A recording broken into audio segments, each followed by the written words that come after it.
Los Angeles Chargers have now lost their last 2 games, and things are not looking good for the Los Angeles Chargers. Let's talk about the biggest elephant in the room, their run game. This is what Coach Harbaugh has preached, and the same with Greg Roman. We want to run the football and pose our will. And it was working with JK Dobbins. JK Dobbins was one of the better running backs in the NFL before he suffered that knee injury against the Baltimore Ravens. He was averaging 4.8 yards a carry, 8 rushing touchdowns on the season for 766 rushing yards. He is one of the biggest pieces of their offense. And without J.K. Dobbins, I'm sorry to say, I don't see this team going out there and making a deep playoff run. I just don't see it happening. You do have some key weapons with Ladd McConkey and Quinn Johnston. And before I get into the Tampa Bay Buccaneers game, I want to talk about what happened last week against the Kansas City Chiefs. They lost to the Chiefs in close fashion. That has been the same song and dance over the last 3 to 4 years every single time they go against the Kansas City Chiefs. They lost to the Kansas City Chiefs 19-17. Justin Herbert on the day was very effective. 21 of 30, 213 passing yards, 1 passing touchdown, 0 interceptions on the day. Justin Herbert has one of the best touchdown to interception ratios in the NFL. The problem in that matchup, you came off to a slow start, and you were depending on your defense to help you out in the first half. And the defense did play solid, but they gave up some points to Patrick Mahomes and the Kansas City Chiefs. The offense for the Chargers did little to nothing until the second half. And that has been the case with the Chargers in a lot of games this season. They start off slow. They play through their defense. Eventually, you're going to get in trouble because of how banged up your defense is. And right now, they are dealing with injuries on the defensive side of the ball. One of their top-tier safeties is out right now. He's on IR. And Jesse Mentor loves to run a 3-safety look. And I do have a problem with this defense. This is still one of the best defenses in the NFL. Don't get me wrong. But when you rely on that 3-safety look, you're going to have a light box. Eventually, running backs with elite speed, they're going to get past your original defensive lineman. They're going to get past your linebackers. Now you're in trouble. And they give up a lot of rushing yards to quarterbacks. We saw this to Justin Fields, and we saw this last week to Patrick Mahomes, especially in the last drive when he led them into field goal range. They could not stop Patrick Mahomes from scrambling around, and they could not stop the short yards in between the numbers in terms of Travis Kelce and DeAndre Hopkins. And we saw that today again against the Tampa Bay Buccaneers. So for the Chargers, they have to find a way to play better when it comes to the dink and dunk offense. And they also have to find a way to not rely on that 3-safety look, something that Coach Jesse has been great at doing for majority of this season. But we've seen them give up a lot of yardage over the last few weeks, and that's not a good thing for the Los Angeles Chargers. Another reason why I'm concerned with the Los Angeles Chargers right now, they hold the last spot in the AFC playoff race. The Denver Broncos defeated the Indianapolis Colts today, and now they're 1 spot above them.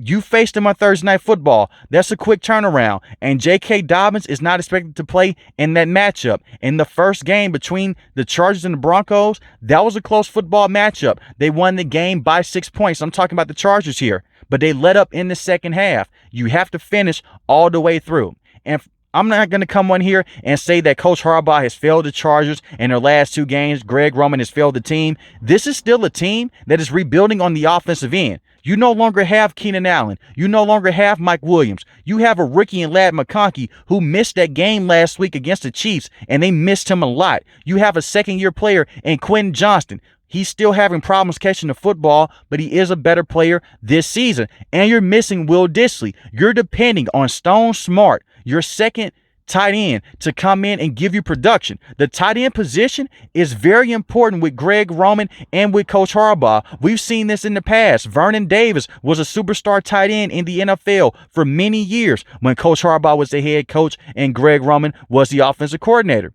We saw the same thing with Mark Andrews and the Baltimore Ravens. When Greg Roman was there, they ran that offense through their tight ends and through their running backs. So with your top tight end being out and your top running back being out, you're going to run into some problems. I'm more concerned about their run game than anything else right now. Their run game with Gus Edwards is not good. He's only averaging 3.4 yards a carry because he's not supposed to be the starting running back with the Los Angeles Chargers. You may ask yourself, How did he go out there and how did he average over 5 yards a carry with the Baltimore Ravens? For one, he was the bell cow running back majority of the time with the Ravens, but he always split carries with someone else, whether it was with Keaton Mitchell, whether it was with JK Dobbins when he was with the Baltimore Ravens. And you also have to take this into account. Lamar Jackson is one of the best rushing quarterbacks the NFL has ever seen. So it gives a guy like Gus Edwards a lot of free looks. Gus Edwards is a power back. He doesn't have the same explosiveness coming out of the backfield like a JK Dobbins. So their rushing attack automatically has taken a huge hit.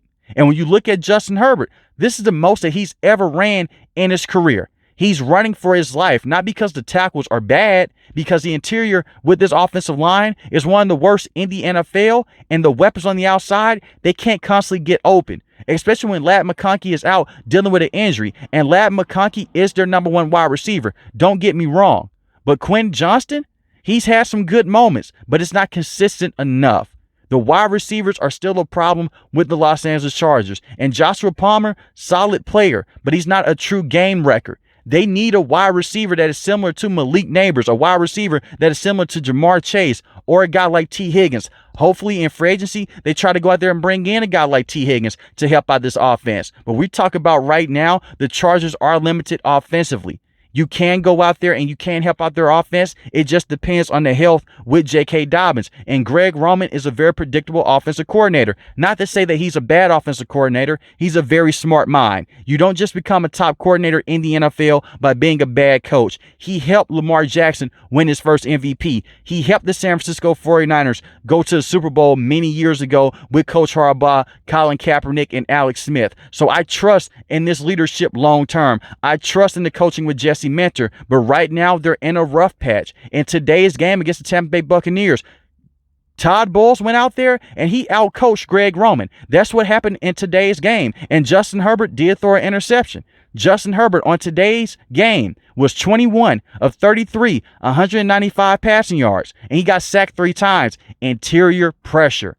That is what's going to hurt the Chargers. I still have the Los Angeles Chargers making the NFL playoffs. This was a close game entering halftime. After halftime, everything went to hell. They could not find a way to go out there and match production with a high-powered offense. The reason why I'm concerned about the Chargers entering the NFL playoffs, your defense will still be awesome, but you're going to be going against top-tier teams in the AFC. And you guys know I rock with the Chargers. I like the team. I like Coach Harbaugh. I like Justin Herbert. I've been covering the team since Brandon Staley. They're having a tough time beating teams that are above 500 because most teams that are above 500, they can get to the quarterback through the interior, they can stop the run, and they have lockdown corners. When I look at the Steelers, I believe that they would give the Chargers a lot of problems. I look at the Kansas City Chiefs. They haven't been able to beat the Kansas City Chiefs this season. They lost to them not once, but twice. The Denver Broncos, that would be a tough matchup. Going against the Houston Texans, that defensive line will give the Los Angeles Chargers a lot of problems. I'm not saying that the Chargers are dead, that they're not going to be a good team moving forward. I believe that they will be very competitive against the Denver Broncos, but right now they're not in a good spot. They can't win those close football games against the Kansas City Chiefs. They can't keep up with a high-powered offense like the Tampa Bay Buccaneers. And I don't care how good your defense is, you're going to get in a shootout at least once or twice in the NFL season. And that's what happened in this game against the Tampa Bay Buccaneers. They got the 40 points. The Chargers stopped at 17. And they're reverting to how they looked early on this season. If we go back to the first couple weeks, it was hard for this team to score over 20 points in a game because of the lack of offensive weapons. That's not to say that Justin Herbert is a bad quarterback. It's not to say that Greg Roman is a bad coach. That is just how the roster is. And even if they had Keenan Allen or Mike Williams, they're not the same wide receiver, guys. Keenan Allen can't stay healthy. He would be awesome to have on this roster right now. And the same with Mike Williams, but it was time to move on. The guys are making a lot of money. They couldn't stay healthy for an entire season. Keenan Allen last season was phenomenal, but he had missed games towards the end of the season. And you look at Keenan Allen right now with the Bears. He's still a very good wide receiver. He missed time yet again. This offense was never going to look the same without JK Dobbins. I still have a lot of belief that Justin Herbert is still a top-tier quarterback in the NFL, even though he did throw an interception in today's game against Tampa Bay Buccaneers. But he has played very well up to this point in the season. That's just how the roster is constructed right now. And if you really want to be honest here, the Chargers have went out there and they've exceeded everyone's expectations. They've went out there as a top-tier team in the AFC, dealing with the pieces that they had carried over from the Brandon Staley era. And I look at this defense. The defense, you have a lot of questions moving forward. Do you want to keep Joey Bosa on this roster?